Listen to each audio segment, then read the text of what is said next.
à Rome, à Madrid, à Berlin, partout, le même silence. Sur tout le continent, des écoles désertées, des supermarchés dévalisés, comme ici, dans la capitale allemande. Face au coronavirus, l'Europe se barricade. Fermeture des bars, des boîtes de nuit et des pubs, des théâtres, des opéras et autres institutions similaires. Hier, Angela Merkel annonçait à son tour la fermeture du pays. Notre pays n'a pas connu encore beaucoup de restrictions.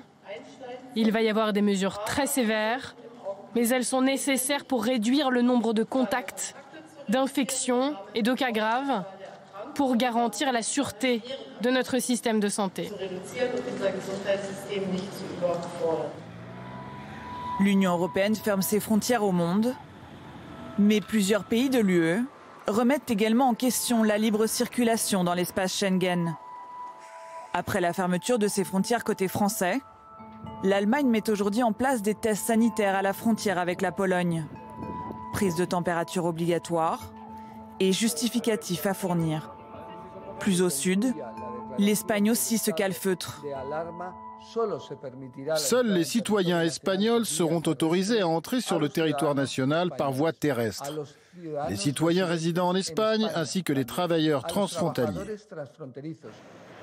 Depuis ce matin, à la frontière basque, les derniers Français déterminés doivent faire demi-tour.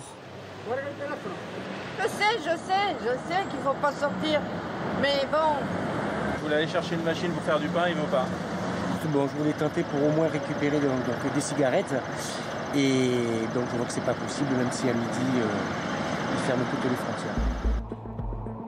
En Italie, pays le plus touché d'Europe, déjà plus de 2000 morts. Hier à Rome, cet ancien hôpital orthopédique a été reconverti pour accueillir uniquement des patients atteints du coronavirus. Une lueur d'espoir aujourd'hui en Italie. La courbe des nouveaux cas semble enfin s'infléchir, alors que l'Europe annonce peut-être un vaccin avant l'automne. En attendant l'issue de la crise sanitaire, les gouvernements européens doivent sauver leurs économies. Nous avons activé des lignes de crédit pour un montant de 350 milliards d'euros. C'est une mesure économique formidable. Nous n'avons jamais cru, et nous le démontrons ainsi, que l'on pouvait combattre une inondation avec des chiffons et un seau.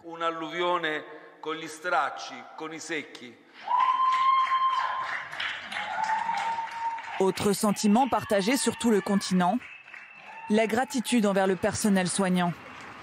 Ce week-end, des milliers d'Espagnols confinés chez eux ont applaudi à la fenêtre pour remercier le monde hospitalier.